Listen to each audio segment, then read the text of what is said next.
Alright, this is test 1. Character creation in the LOTS system. I'm basically just going to run through the character sheet and how to fill it out real quick. This is going to be an even quicker overview right this second. This is the Legacy of Time tree. What's your lot in life? Yeah, bad puns. This is a poorly created back sheet, but it gets the job done. This is you. So I'll need to change this a little bit. This is who trained you: father, mother, brother, sister, mentor, friend. This is who trained them. This is who trained them.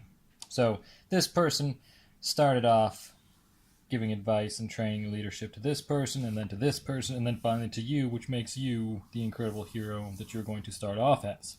You didn't start off as a lowly peasant, like this person didn't work their way up to then get to be a mentor to someone. You started off as a hero. Now there's context in Empire because each legacy contributor, I'll explain what that means a little bit later because it's called the Legacy of Time.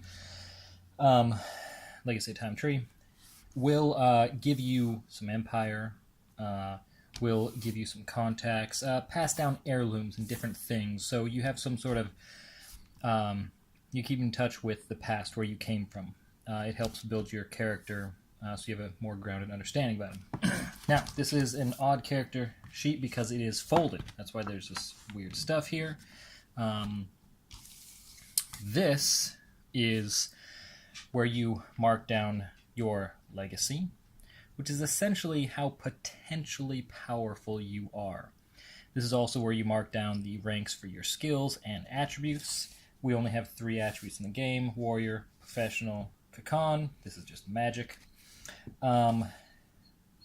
All warrior skills, these are warrior skills underneath the warrior attribute, they all are different variations of attacking and defending at the same time, even though one of them actually says attack and the other one actually says defend.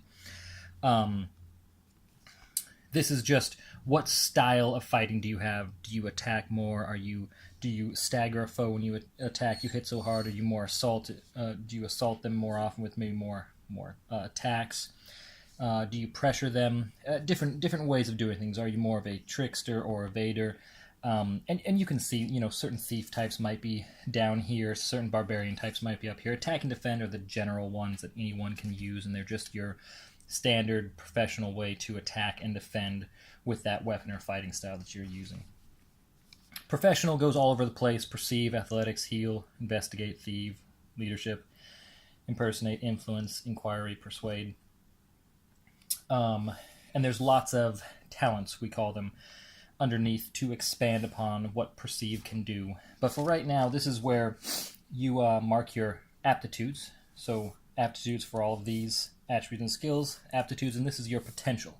How much it costs to basically increase this rank of these skills and attributes. This is where you would put the rank. This is where you put the marks that turn into legacy. Your legacy is kind of like, do you start off as a hero, a commoner, a gifted person, a mythical person? More legacy, the better the name, hopefully. Mythical is the highest, heroes middle ground. Okay, so it goes commoner, gifted, commoner, yeah, gifted. Nope, can't remember. Hero, legendary, mythical. As far as the amount of legacy you get, and you'll understand that once you start making the character. This just says total legacy, total experience, total talents. Experience and talents. In most games, these two are just called experience, but in Legacy of Time, they've in LOTS they've been broken up into 2 separate things, and you'll see why. And then the character sheet opens up further. What this character sheet is actually going to look like is it's actually going to sit, if you fold it right, it's actually going to sit on the game, and people are going to see, you're going to be looking at this side normally. People are going to see this side. This will be where your portrait is and your name. So it'll be facing people. So again, portrait, name, on this area here, portrait, and your portrait can be whatever size you want. It can take up this entire area. And this is just some things about you: height, weight, description, skin color, hair, anything that you actually think is relevant. Also, quotes are fun to put here. Never tell me the odds, different things like that.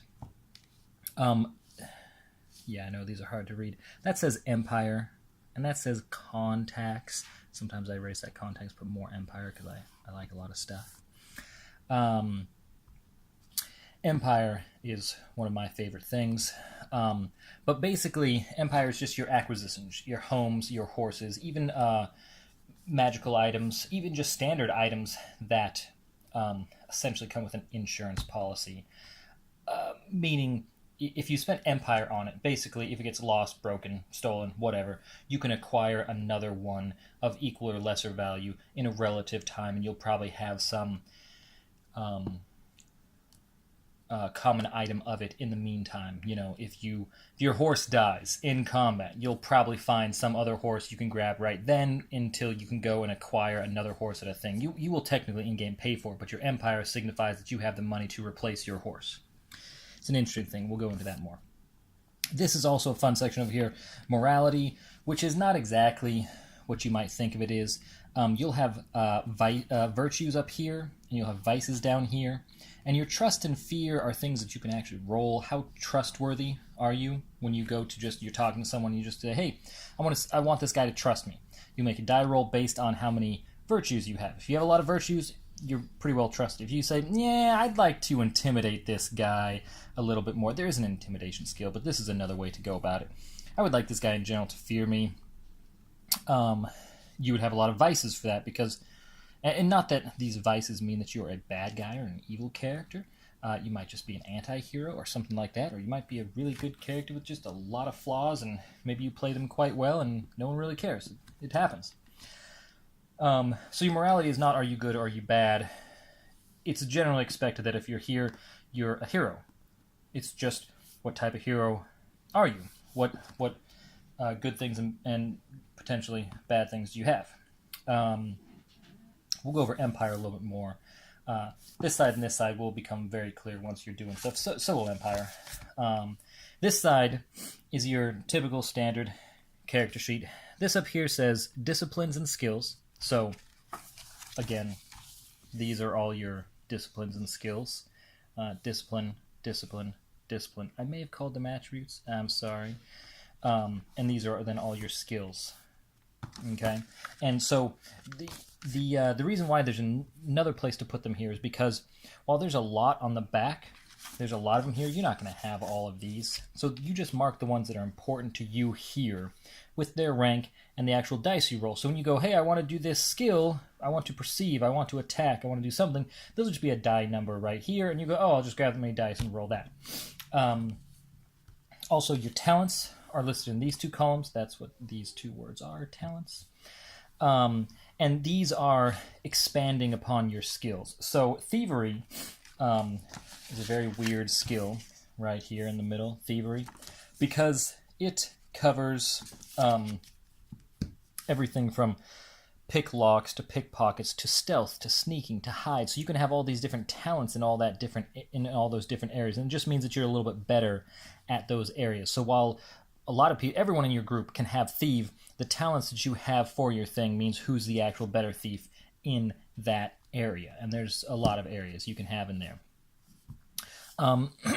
Life, we'll talk about that a little bit, probably more when you actually go through combat and different things like that. But basically, everyone starts off with 3 brackets of life. Each one of these underlines is 1 mark of life that you can endure, take. This blank spot here is some people will have more life, or some people will have armor, which will give them basically brackets like life. Masteries are kind of unique. They are in combat, and they can be used out of combat, but in general we start off with make all your masteries combat orientated. These are your special and signature moves in combat. Okay, for some people those are easy to come up with. Other people who are just straight warriors, sometimes they have to work at them to make special moves, but every movie and TV show basically has their special moves. Every TV action hero has his special moves. Jason Statham, Arnold Schwarzenegger, they have their moves that they use, and sometimes it's just, you say something corny and blow someone up, or you got it just right and you attack the wall and hurt them with the bricks falling from that. It can be anything like that. Magic is very easy because you have a lot of different magic spells in here. Or, kung fu artists can have a lot of different special styles of attack, different things like that. This is just to get you more creatively thinking while you're in combat rather than I roll, I hit, I attack. It's more of a cinematic experience. So you write down your masteries, maybe just one name so you know what it means and it means something fun to you. You can write down a smaller name and then write down more description to remind yourself, what it actually does. These are not rules. These are just descriptions, essentially, for you. That is essentially the character sheet in a nutshell. This just folds over.